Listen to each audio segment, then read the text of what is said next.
Hello, and welcome back to episode 2 of USA Battle Royale. Let's get right into it. We're going to start right where we left off.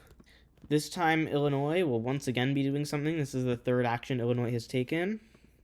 This time, they will be invading the state to their southeast. With the current shape of Illinois, one could argue which is the state to their southeast, but for the sake of this video, it is Kentucky. Obviously, the justification for this invasion is they just invaded Kentucky and Kentucky surrendered, so they are pretty sure they can get the rest of Kentucky for free. So they will start invading into Kentucky. And they were right that Kentucky would not be able to fight back. However, they were wrong in thinking that no one else would help out Kentucky, because pretty shortly after the war starts, both Tennessee and Indiana will join in on the war on Kentucky's side to try and prevent Illinois from becoming too powerful. Tennessee will start invading into the border between Kentucky and Illinois, trying to cut them off, and Indiana will help them out in that endeavor. While this is going on, the armies of Illinois are marching eastward into Kentucky and manage to cut Kentucky off from Tennessee, making a little detour into Tennessee, since they know they're at war. But they're starting to get close to being squeezed out by both Indiana and Kentucky. So they decide to retreat their forces from a large portion of Kentucky to prevent themselves from being encircled, which gives a lot of relief to Kentucky. They managed to destroy the lines that Tennessee and Indiana had made into their state, leaving the front lines looking like this before they get pushed out of Kentucky fully, all the way to here. However, while this was going on, they've been making a big push into Indiana, cutting them off from the Great Lakes, and generally just pushing them back into the eastern part of their state. And Indiana, realizing that they shouldn't have joined this war to begin with, will be the first to buckle and will decide to leave the war. And Illinois will respect that, obviously. However, they will continue invading into Kentucky, retaking their territory, as well as Tennessee.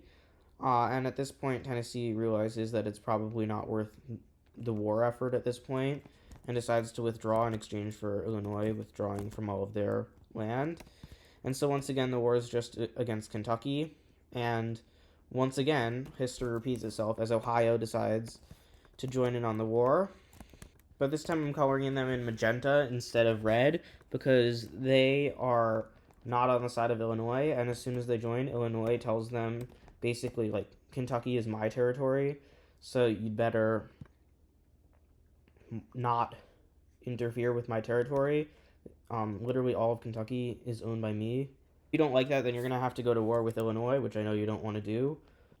And so Illinois and Ohio will have skirmishes in Kentucky for a while before eventually they both get pretty tired and agree to divide Kentucky amongst themselves, but they're not happy about it. So let's see what the borders look like after this.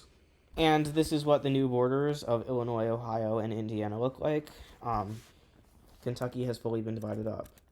Next up, Michigan will invade the state to their northwest. So the state to the northwest of Michigan, I guess, could be considered to be Minnesota. I'm going to say it's Wisconsin, just for the sake of it actually meaning anything. So Michigan will be invading into Wisconsin. They will be invading through the Upper Peninsula, because obviously, and their invasion will be swift and unexpected by Wisconsin, who still have their troops on the border with Minnesota, as they were about to have a standoff before this happens. And so, obviously, when Michigan does start invading Wisconsin, Minnesota will join in.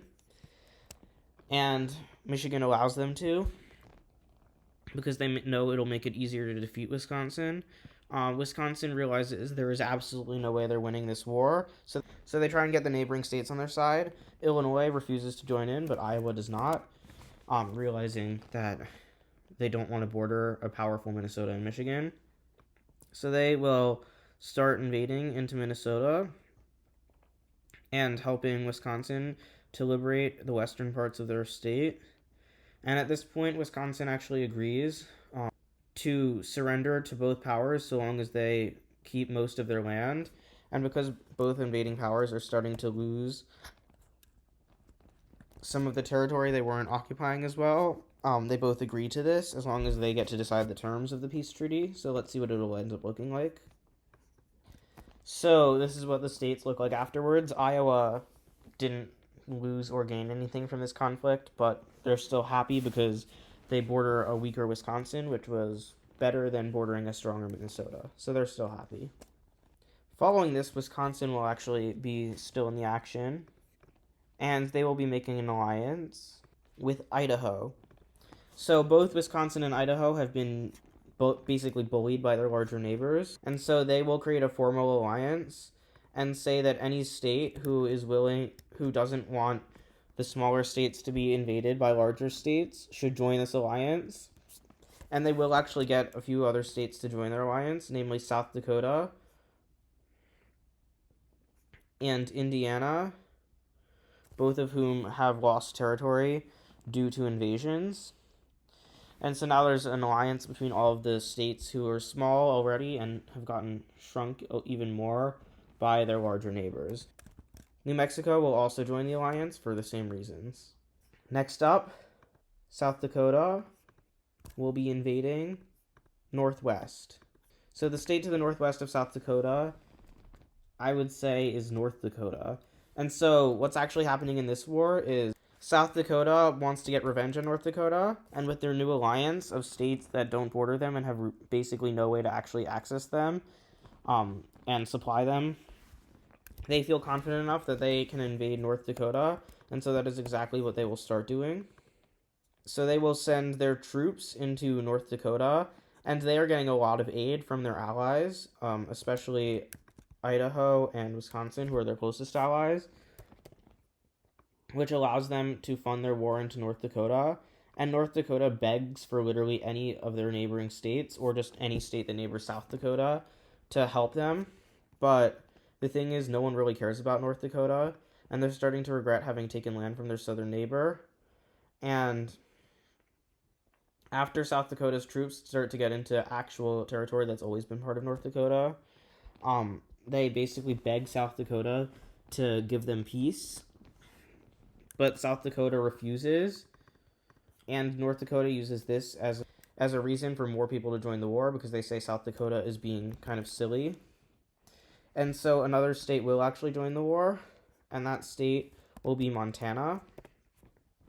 Montana joins the war mostly because they think it's helpful to have two quarreling states on their border because they think they'll be able to invade into them later. So they start helping North Dakota to get South Dakota out of their borders. But it'll start to backfire as Idaho will start invading into Montana. And Idaho is doing way better than expected after having gotten support from their allies, as well as stolen some of Washington's tech during the war they faced against Washington. And Montana is getting just absolutely gutted by Idaho, and they immediately realize they probably shouldn't have done this, so they will leave the war. So now South Dakota is facing North Dakota, and North Dakota is not going to win, as South Dakota refuses to accept any peace treaty in which North Dakota is not fully annexed into South Dakota, and North Dakota will be unable to stop South Dakota, and they will be fully destroyed. So let's see what the new borders look like. And this is what the new borders of this region look like. As you can see, Idaho didn't really take that much land from Montana, but South Dakota annexes all of North Dakota. So now you are able to tell they're South Dakota via this. And yeah, turns out the Pink Alliance actually had a reason to exist. Next up, Florida will be making an alliance with Michigan. So, Florida will be making an alliance with Michigan. The reason for this alliance is quite simple. Michigan really, really fears the Pink Alliance trying to destroy them. And they saw what happened to North Dakota just now, and they are not having it. They are not going to let the Pink Alliance defeat them, and so they just want to get as many allies as possible. Florida was one of the only states that was willing to answer their call, but it wasn't the only one. as Illinois was also willing to answer their call, which means that the Orange Alliance exists in stark contrast to the Pink Alliance for the sole purpose of being strong countries and countering the Pink Alliance. Next up, Nevada will be uniting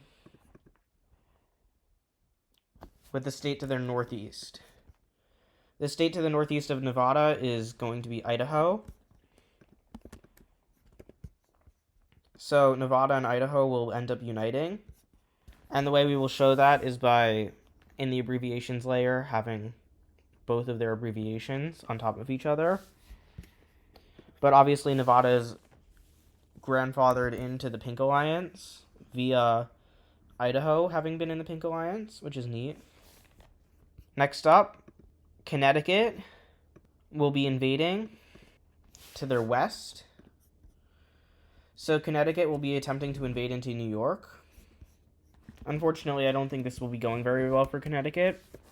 Connecticut does this not because they want to expand, but because the governor of New York basically mocks the governor of Connecticut and says, like, that Connecticut can never invade New York. And the people of Connecticut are so upset by this that they elect someone who wants to invade into New York. And so this is exactly what happens. So the troops of Connecticut start marching into New York, and they pretty quickly capture a decent amount of territory. But the army of New York is way superior to that of Connecticut, and they very quickly start taking basically half of the state, at which point Connecticut panics and asks for other states to join in, and they manage to get New Jersey to join in. And New Jersey stuns the whole world when they actually manage to take New York City, or at least the core part of New York City,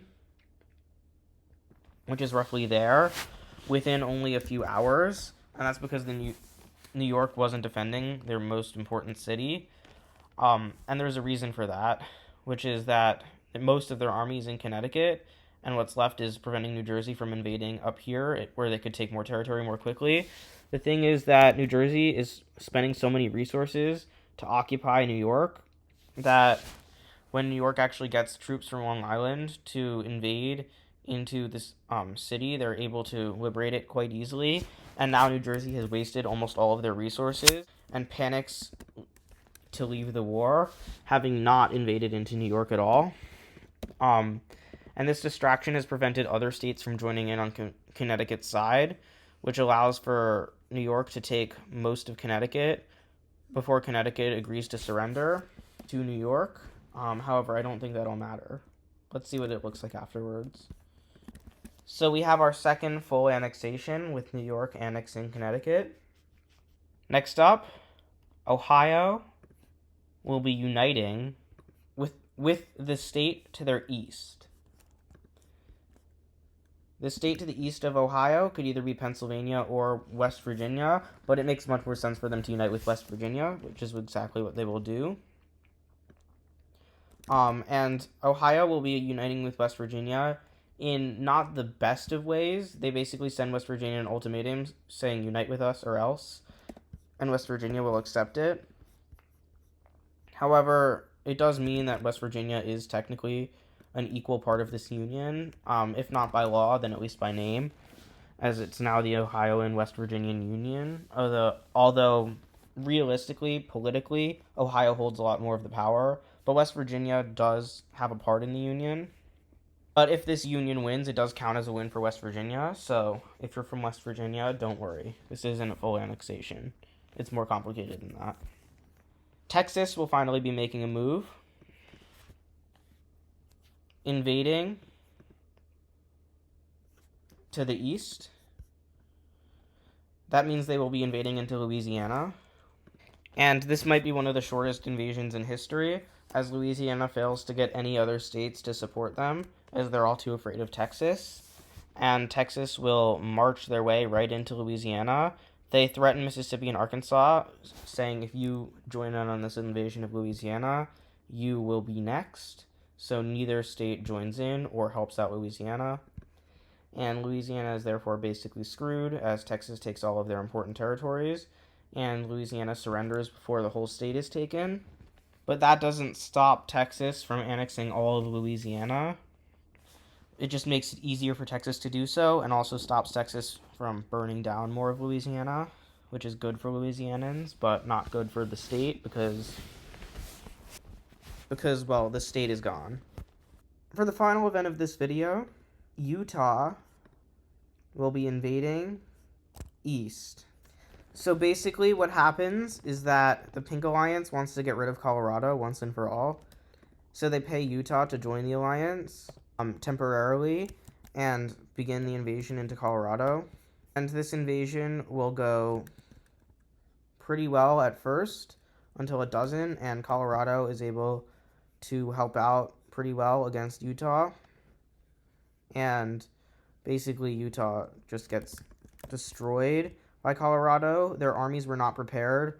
The Pink Alliance may or may not have told them that they would be supplying most of the troops, and Utah didn't have a very big army, and so they feel like they were deceived by the Pink Alliance and decided to leave the war right as New Mexico was joining in on the war and starting to invade into Colorado. And now New Mexico is very worried about Colorado having shenanigans be done. But Utah will now become the target of Nevada, who is invading into them, as well as Colorado, who continues invading into them. And I'm keeping two separate colors for the territory Colorado had before and after Utah left the Pink Alliance. Colorado is not focusing on the New Mexican troops, which is strange, and most people are not sure why they're doing this. However, they do have a strategy, as Nevada's invasion of Utah is going even faster than Colorado's is, and people are wondering why Colorado is taking the invasion of Utah so slowly when they have another front to worry about. But eventually all of Utah is taken by Nevada, who starts invading into Colorado. And once that happens, Colorado will start invading into New Mexico, pushing them back to where they came from. And New Mexico realizes that they were not that strong. They just weren't facing much resistance.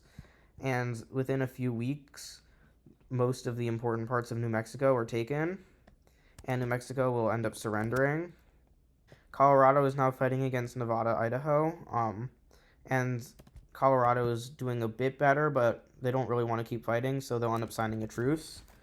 And that truce will end up leading to a lasting peace. So let's see what the division of Utah looks like, and as well what happens to New Mexico. So this is what ends up happening. Utah is divided up between Nevada, Idaho, and Colorado, and New Mexico is forced to be given a new government, which is aligned with Colorado and not with Nevada, Idaho. Georgia is still aligned with both of them, but they really still can't help them out yet. But Colorado and New Mexico can help each other out. So that's good. And with that, I'm going to end episode 2 of this series. Hopefully you're enjoying so far, as we've still got a lot of episodes left to go. But the country is continuing to look less and less like it does today, and more foreign. But we're getting closer and closer to there only being one state left. I hope you're as excited as I am. So make sure to like, comment, and subscribe. With that, thank you for watching, and I'll see you next time.